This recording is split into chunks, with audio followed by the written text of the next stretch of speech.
EA. Hey, I've been doing some homework on this kid Toby Marshall from Mount Kisco. Look, just because you insert naturalistic dialogue into something that sounds like a radio broadcast, you can't fool me. This is still narration. It's like those radio ads where the commercial voice pretends to be a radio DJ. They tell you about a multivitamin and then they fake like they have to find a piece of paper on their desk so they can tell you what number to call to buy the product. Your attempt at adding artificial scuffs to a normally polished production doesn't fool me, movie. What fucked up recording program uses a red square to show it's recording instead of a circle? Google that shit now. I will bet 7 Ferraris that you can't find a single program that uses a red square to indicate a recording is ongoing. And I'm writing Ferrari checks that my ass can't cash. That's how confident I am. It's the De Leon. I created it. Sure would be nice to know why the De Leon is so special, rather than just hearing about it through the guy who created it, but I guess the movie will tell me in an hour and 40 minutes? I gotta wait nearly 2 hours to find out what the De Leon is? This place is crowded as f***. And as awesome as 1968's Bullet is, I very much doubt it's pulling in 90% of the people under 30 that live in Mount Kisco, population circa 10,000. And if they're actually here for an illegal street race, how the f*** are they keeping that hidden from the cops? Did no one down at the station think to check the Bullet/car show mashup that half of Mount Kisco disappeared to on Saturday night? I see water and the sun and your sister in a bikini. Weird that Rami Malek says this to Harrison Gilbertson, because Gilbertson plays someone so much like Rami Malek in the movie Upgrade. I thought they were brothers. So basically the way my mind works, Rami Malek's character is saying he wants to see his own sister in a bikini, based on the logic that I think Harrison Gilbert is playing someone like Rami Malek in Upgrade.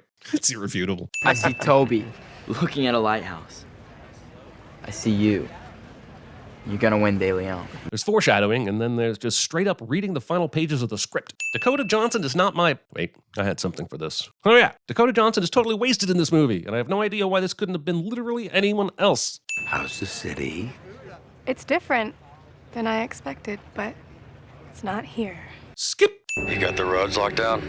Road is clear. I don't think the road is clear answers that question, but how the f*** does one guy at the end of one street ensure that the entire course is locked down? Are there other people around certain checkpoints putting up barricades? I mean, sure, it's clear now, but how are you keeping it that way? Also, why is it even his responsibility when he's on fucking Toby's team? Shouldn't it be someone impartial? We are at the finish line and Benny's in the Cessna. Benny is on traffic and police spotting duty, so again I say, shouldn't this be someone impartial? No one else is up there, so what's to stop them from using a code that fucks up the other drivers and helps Toby win? Call me Maverick. Stealing your call sign from a guy who was only number 2 at Top Gun. All right, meet the racers. Here's not Rami Malek looking over to... the f*** is that? Should I be concerned? Is he good? No matter. Moving on. Hey, what about this woman? She's pretty awesome, right? I don't know. Let's focus on Toby in the background. Well, at least I know 2 of the drivers, sort of. Maniacal stare! Maniacal stare! Just wondering, how do they decide who has pole position in this race? Especially since one of the required hurdles for this competition is outrunning a train, which is nearly impossible if you're in the back for the first few legs. Why does the drive-in marquee not have a movie title on it? They're talking about a car show and barbecue raffle prices? You don't want to advertise that you're playing Bullet right now? I got traffic ahead.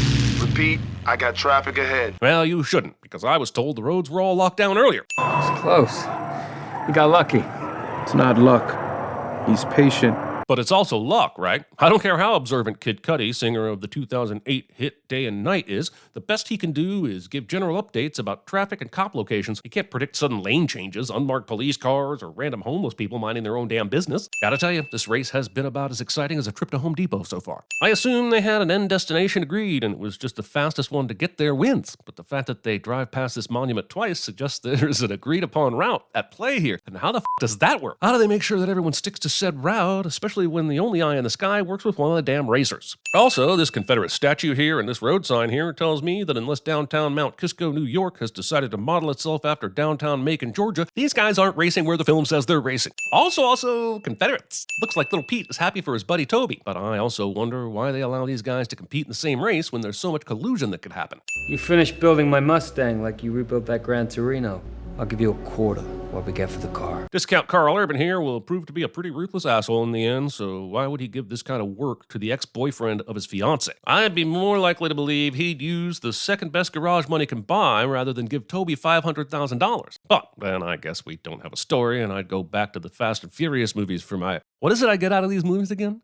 I really wish this guy would take the fucking toothpick out of his mouth. I just want to be the first to take the floor here and ask you, have you lost your mind? No, Kid Cudi of Bill and Ted Face the Music. If he turned down a $500,000 payday because he doesn't like the dude, then this would be a fair question. You don't want to have anything to do with that piece of shit.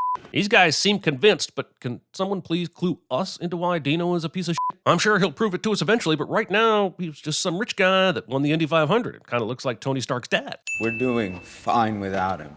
We're not. I love that the movie thinks we wouldn't believe that these guys would f***ing jump at the chance to earn $500,000 unless there was also the threat of the bank closing the garage down. We're doing this. All right, for Toby. But also for the five, you know what, f*** it. Let's just get back to the aggressive gear changing and wasting Dakota Johnson before you completely use up the goodwill 2014 Aaron Paul was buying you. We got a lot of work to do. A lot of work that we will immediately skip past to get straight to the reveal party without so much as a 6 months later subtitle or fast cut montage set to a shitty Jimi Hendrix cover. We would have seen both, but at least I'd know when the f*** I was. Oh great, it's the 4 hortograms of the apocalypse. This asshole takes a sip of his Dos Equis and then puts the goddamn toothpick back in. You know what's weird? If this was such an integral part of his character, why didn't he have one in his mouth the very first time we saw him? I wasn't expecting that. Nor was I. Why? Because I'm a woman? Or because I'm from England? No, it's because you decided to go from this But why is it so fast? to this. 5.8 litre, aluminium block, SVT supercharger, and racing headers. With zero provocation. And because you're from England. Mr. Shelby's first Cobra was built using an AC body made in England. Believing car expertise can be transferred through cultural osmosis of an event that happened half a century ago. I really love Piers Morgan. What's the top speed? 180. 230. 230?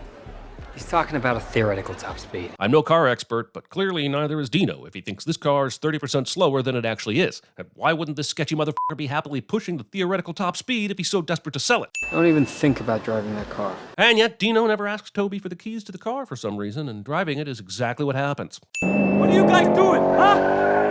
Dino is still mad, and apparently surprised that Toby is racing the car. Yes, this rage is all to set up the race that gets Pete killed and propels the rest of the movie, but I have never seen anyone get this mad at someone helping them to make nearly $3 million. Also, Dino's there when Julia told Toby the time and place of the test drive, so if he was that determined for Toby not to race the car, why did he turn up late? It's going to cost me $3 million. That's the price.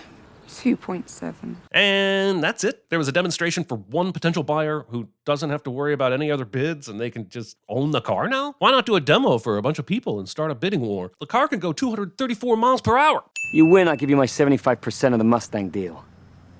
You lose, you give me your 25%. Well, that makes it interesting. No, it doesn't. It makes it dumb as fuck. I don't care how confident you are. Take your $675,000, pay your people, and keep your garage open. Are they some kind of Ferrari?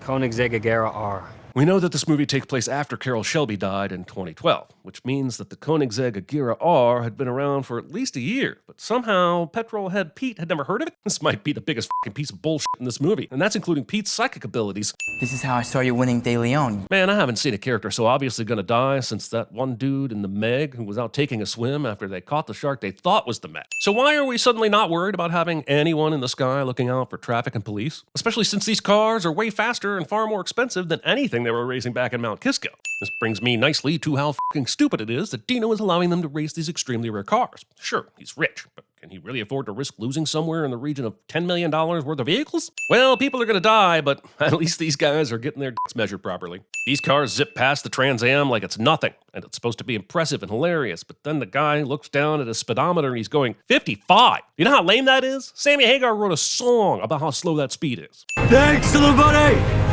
You got it, man! Wait, did Pete hear Toby say that? Then did this movie turn into a Fast and Furious adaptation of Gilligan's Island? Pete's death is so long and drawn out, I'm halfway expecting to see a slow-motion ghost face show up from the back seat and stab him after the car flips over the bridge. No, we have clear blue skies, but of course, no movie funeral is complete without the obligatory black umbrella. Joe couldn't even be bothered to remove the toothpick for the fucking funeral. I'm adding 50 cents for this and all the rest of the time we see him in this movie. A couple witnesses say they may have seen 3 cars, but we can't find the 3rd car. I find it hard to believe they only had a couple of witnesses who could say there may have been 3 cars, but what I find even harder to believe is that when the race made it to the bridge, there was fucking no one except them driving on it. Convenient for the plot of this movie, inconvenient for the people in this town who all took the other bridge that day because some assholes were filming a movie. Also, in this day and age, in the old days of 2014, are you saying no one was taking video of the cars they saw on the road? There weren't any traffic cams that picked them up? And I don't know where Dino went after he won the race, but the movie suggests that once it cuts away from him, that's when everybody in the world stopped noticing a red Koenigsegg driving around upstate New York. Dino has 2 witnesses who say they were with him the whole day. Oh, really? Did you ask those two witnesses if they were at the racetrack when Toby was hitting 234 miles per hour on the Mustang and Dino got mad at him? Did you cross-check that with Julia Madden and Bill Ingram, who were at the track and could verify if they saw two other people there? The race happened right after the Mustang purchase. They were wearing the same clothes when they went to the Brewster's house. Don't tell me Toby hasn't thought of this. And where the fuck is his lawyer? I need to borrow your Mustang to race De Leon. I would respectfully ask the movie where its need for speed was when it decided to take 38 minutes to set up its premise. What's in it for me? When I win, I will give you half the cars. That's around $4 million for you. Assuming they don't get completely foobarred over the course of said race, naturally. Also, this motherfucker dropped $2.7 million on a fucking Ford Mustang, so I struggle to buy that winning $4 million is worth risking loaning his car to an ex-convict who, for all he knows, was in jail for grand theft auto and manslaughter.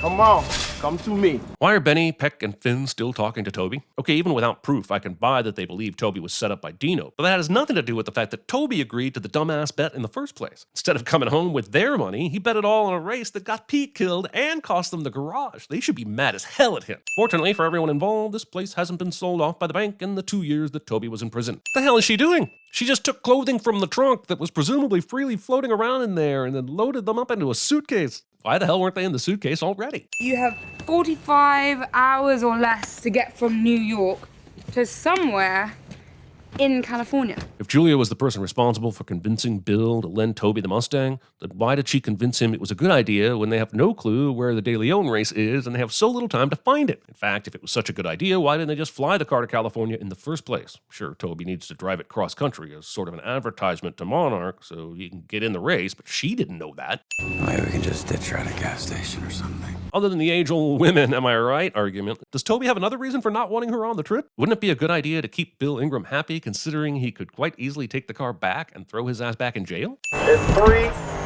2, 1, now. I don't care if you have 10 helicopters in the sky. I don't see how the information Benny relays here allows Toby to pull off this maneuver to within a damn inch of a major accident. And since this is the first of many of these bullshit maneuvers, here are 10 sins to save my blood pressure.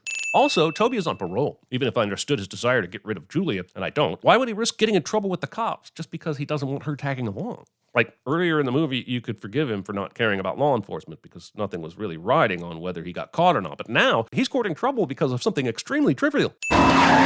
Good God, guys. Toby does so much damage to his tires in this scene, and he's got roughly 44 hours of travel left with even more tire-screeching action. How does he even get cross-country on these things? The bus! This driver does not look like he has a Ford Mustang being driven by Aaron Paul hurtling toward him, and nor does it look like he's honking a horn of any sort. Looks like a scene out of Speed down there. Yep, this is just like Speed, except there's no bomb, none of our protagonists are on the bus, and this bus driver looks nothing like Sandra Bullock. Other than that, yeah, it's just like Speed. Oh, baby, he's gonna drive past this dude on a bicycle, and that should be an amusing situation. And it's not.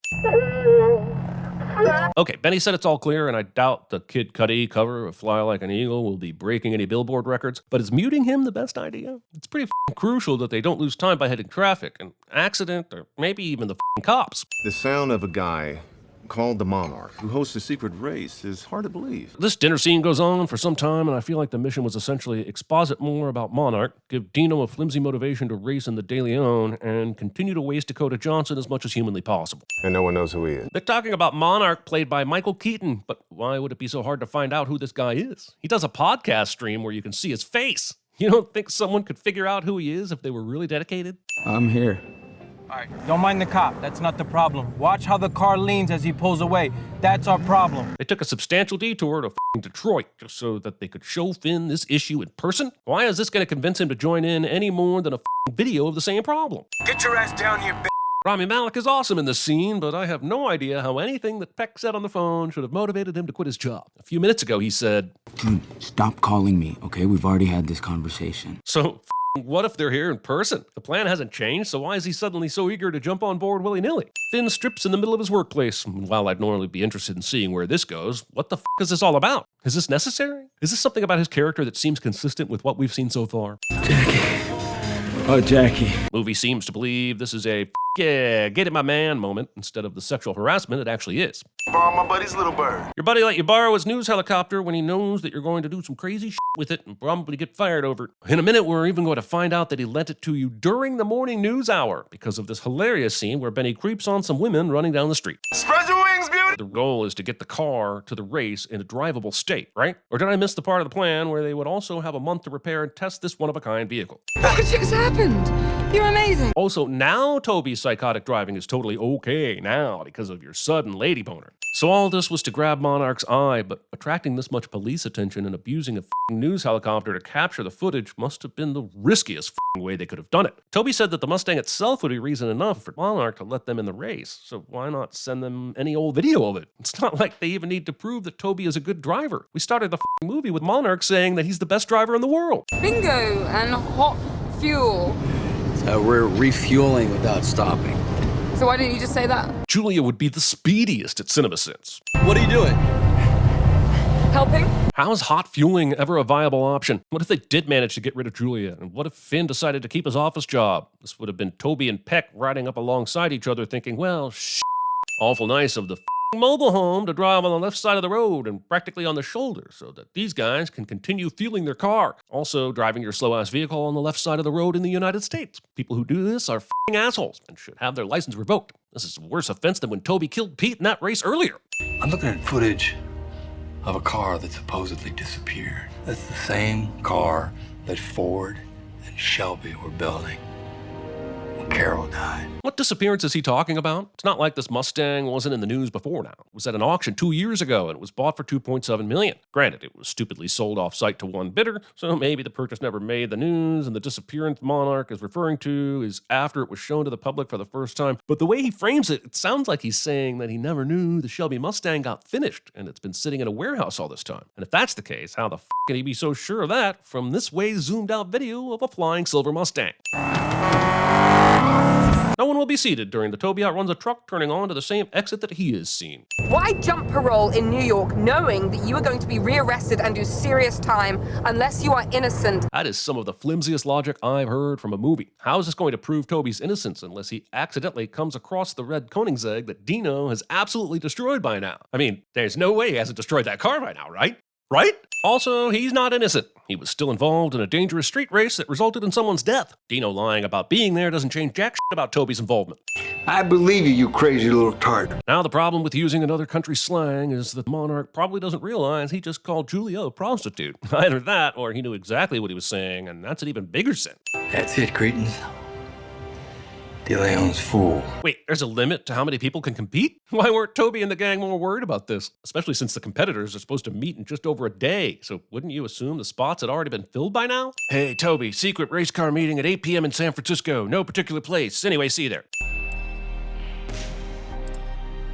Okay, this could be one of the dumbest turn of events in movie history, so bear with me here. First of all, I've never clicked on a folder that immediately opens a document. Secondly, of course, the first document that Anita clicks on just so happens to have exactly the proof she was looking for to prove Toby's story. But what the hell made her look in his expenses folder anyway? What was she trying to find? There's no reason for her to assume that Dino kept the car and was paying to have it hidden somewhere. And finally, this document has pictures of the damn missing third Koenigsegg, which directly implicates Dino, and he hasn't gotten that in a locked folder labeled Dino's porn stash, or better yet, printed and hidden in a safe that you can't randomly click on. Also, the invoice shows that Dino's car has front fender damage on it. Did they even bother checking Toby's car when they sent him away for manslaughter? Toby's car should have been immaculate. How did prosecutors explain how Toby ran Pete off the road in a pristine vehicle? Going to jail for the illegal street racing, I get it, but manslaughter? Your route is clear to the Nebraska border. Which is literally 500 feet away as he says this, so I don't know why he even bothers with his update. I know that they need to get fuel, but why did they pick the ultra-visible, highly populous Nebraska Travel Center to do it? This cop sees the Mustang at a gas pump, but instead of just walking out there to see if a wanted fugitive is gassing it up, he looks around the store first. The guy fueling his vehicle could be close to driving away, but sure, let's survey the store for people who might be sifting through this gas station's DVD selection. Who could blame the state trooper for missing the chain on the back of this vehicle? After all, there was no chain there when he was running to his car, and it should have been plenty visible, since we see it immediately when the movie cuts to this angle. Ah, Toby got the chain from that dog that was barking earlier. But how did he calm the dog down enough to get him in the front seat of the truck and take the chain? And the person who was fueling this truck sure is taking a long time in the gas station, aren't they? Let's switch. It's the trick as old as time. You tell your date you want to switch driving, and you just stay in the driver's seat while she sits down on your lap. It's like when you pretend to stretch so that you can put your arm around your date, or cut a hole in the popcorn box so that when she reaches for popcorn, she grabs your meaty hand so that you can hold hands. How the did Julia not see this truck that was gaining behind them until now? That was on purpose. Yeah, thanks to Dino's bounty. It might have been nice to have Benny and his Cessna looking out for things, you know, since it's not dark anymore, and there was a very public bounty put on Toby that they might want to watch out for. I'm going for the Hummer.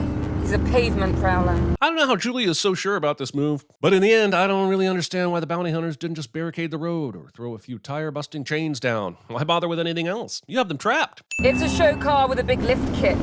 Makes up for his inferiority complex. Julia uses this logic to win a game of car chicken, but tiny penis or not, why would he deliberately drive full speed into a rock rather than slam on the brakes and take the hit from the Mustang? Shoot that fire spot, don't kill him! How the do you expect him to have any control over that? Yeah, you know, like shoot them so they spin wildly out of control and total the car, but use those special bullets that guarantee no one dies in the process. I mean, why bring the cement trucks into this after you get past the mountain and cliff area? This was an easy escape. There's no reason why these dicks were so far back. Hey, Liar 1, you got your ears on! Liar 1 absolutely does have his ears on, but inexplicably decides to stay quiet, because that's exactly what you do when your best friend is being Mad Max Fury Roaded into an early grave. Gotta call me Maverick, let me hear. And when he does finally turn up, Benny around with this call me Maverick BS while Toby is in a life or death situation for way longer than any friendship should be able to survive. What the hell is that? How would you not know? Don't you guys always communicate through radios and Major Davis, you are in violation of your flight plan. Fortunately, the U.S. military was nice enough to wait until Benny had dropped off his pals in the Flying Mustang before insisting he brings the stolen Apache back to base. You're 23 minutes late. Oh, come on. You both knew how late you were before you even got to San Francisco. You didn't just now realize that Anyway, as we soon find out, the year late cliche doesn't matter even when it's supposed to matter. Surprised you made it. To be honest, I kind of am too. How do you propose a bounty where the prize is a rare Lambo and only get one group of assholes to try and take that person out? Once again, someone times hitting a car just right. It's not like Dino's henchmen could just sit on the street outside the hotel and as soon as Toby left, build up to the speed that he needed to crash into this Mustang and make it roll over 500 times. Best he could have done would be to hit the car at a slower speed and be annoying, but not cause this NASCAR-style crash. Also, are you telling me that around 9 to 10 p.m. in San Francisco, there's just no one in the streets? Pretty noble of Toby to carry Julia after that terrible crash. And also pretty reckless and dumb, since there are likely multiple injuries and concussions. Toby, you guys good? Dumbass questions. Holy shit, did Toby get someone to take a picture of Anita while he was talking to her earlier in the movie? That sly dog did that shit without anyone noticing. What a creepy bastard. Anita, I need a car. Toby decides to call Anita for help. But what if she hadn't found out about the missing third Koenigsegg? And what if she, quite understandably, still holds Toby responsible for agreeing to the race that got her brother killed? She has every right to want nothing to do with Toby or Dino. Also, the secret De Leon race just happens to be in San Francisco, where Dino just so happens to have a car dealership, and it's the exact place where he stored the Koenigsegg. It could have been anywhere in California, but it ended up being San Francisco, and Toby lucked the out. Anita hands Toby the key to proving his innocence. But again, what was Toby's original plan? The movie makes it look like Toby and the crew spent the 2 years he was in jail concocting this De Leon scheme to prove Toby's innocence. But how the does the race factor into any of that unless he turns up in the missing third car that he had no clue was even still in one piece? Why wouldn't he destroy it? I have no idea. I guess some people just don't think they'll ever get caught. Or some movies think we won't care enough to question it if you cover sketchy plot points with flying cars and aggressive gear shifts. Toby stares at Julia longer than that demon-possessed chick possessed by Toby stares at Mika at Paranormal Activity. Concussion. Oh, sure, he's happy that he doesn't see Toby yet. But did anyone tell him that his storage unit was robbed last night? Do you have an iPad I can borrow? Please? Apparently the answer is yes. Pete, 396? I don't think I've ever made it that far in the Bible. I feel like this car would be more incriminating if Dino hadn't decided to clean off the white paint from where it hit Pete's car. Sure, they have photos, but couldn't the cops have matched the type of paint to this very specific limited edition car? Hey guys, let's add tampering with evidence to the list of reasons we're throwing Toby Marshall back in jail. Let's try the rolling block instead. The cops have managed to find out exactly where the race is going to happen, but inexplicably attempt this rolling block maneuver with only 2 cars. And if you have to do it with 2 cars, try having them driven by officers that don't politely pull over to let 2 of your suspects drive past. Monarch scheduled his prize race on a stretch of road that puts children in danger. Because of course no high-speed chase is complete without one of these convenient recovery vehicles with a ramp on the back specifically planned to send cop cars into orbit. Also, I don't know what this cop's plan was, but I feel like it shouldn't have been, let's cause the maximum amount of childhood trauma possible by driving into this ramp and bursting into a ball of flames in front of a school bus filled with kids. Hey, do you know what would have been a great place for a roadblock? This bottleneck bridge here. The cops seem to know exactly where the race course is going, but even if they didn't know for certain, why not block it off just in case? The Elemento just flicked the P1 into a roll. We're down to Toby Marshall and Dino Brewster. I feel like a better movie would have actually, I don't know, shown us some racing. Wouldn't it have been cool to see Toby legitimately outrace the other 5 drivers? Instead, the finale is filled with set pieces pulled from the A-Team that conveniently only take out his opponents, which essentially makes it feel like he wins by default. Toby's the last man standing. He's gonna win the De Leon. He's gonna win the De Leon. Yay, he's gonna win! Wait, what does he win again? Oh yeah, he wins all the other racers' car. Well, now that Toby's won this race for Pete, who predicted he would win this race in this car and there'd be a lighthouse at the end of it, I'm wondering, why couldn't he predict his own death? Dino Brewster. I'm hearing over the scanners that the Koenigsegg does indeed belong to Dino, and that's the missing evidence that killed Pete. Okay, so they found the missing 3rd car and it's registered to Dino, but that doesn't prove he was there. He's got an alibi for the whole day. There are no other witnesses, and there's no video footage of the crash. Sure, it doesn't look good that he hid the car for over 2 years, but I doubt you're getting a murder conviction out of it. A few months in jail to prove your innocence? Was it worth it, kid? I think he's going away for more than a few months. Between breaking his parole, evading the police across multiple states, and the illegal street race, I think he's racked up more jail time than the original 2 years in jail that started this shit. I'll drive. I've seen you drive, and it's terrifying. Yeah, but that was because that asshole Dino put a bounty on you, and there was all sorts of danger that wasn't her fault. This is not as hilarious as you think it is. 2 years in Lompoc. I'll die before I go back. Let me explain to all you people out there how this works one more time. I'm Batman. Cans. Oh my God! Oh my God! There was no bin. It was full of cans. We built that. Thanks, Art. I have to go over here now. Okay, so what are your numbers telling you? I saw 3 of these parked outside the local Starbucks this morning, which tells me only one thing. There's too many self-indulgent wieners in this city with too much bloody money. Are you aiming for these people? No. Maybe that's mine. When I tell you, go to the end of the row, to the office at the end of the hall. Stay as low as you can. I just want to be a little tidier. Adam David Tom 4619er. And did I catch a niner in there? Were you calling from a walkie-talkie? Skyler, you are the love of my life. I hope you know that. Walter Jr., you're my big man. Roads? Where we're going, we don't need roads.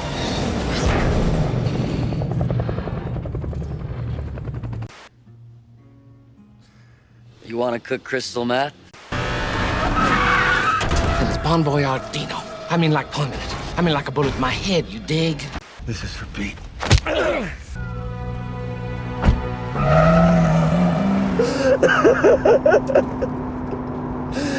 Ah!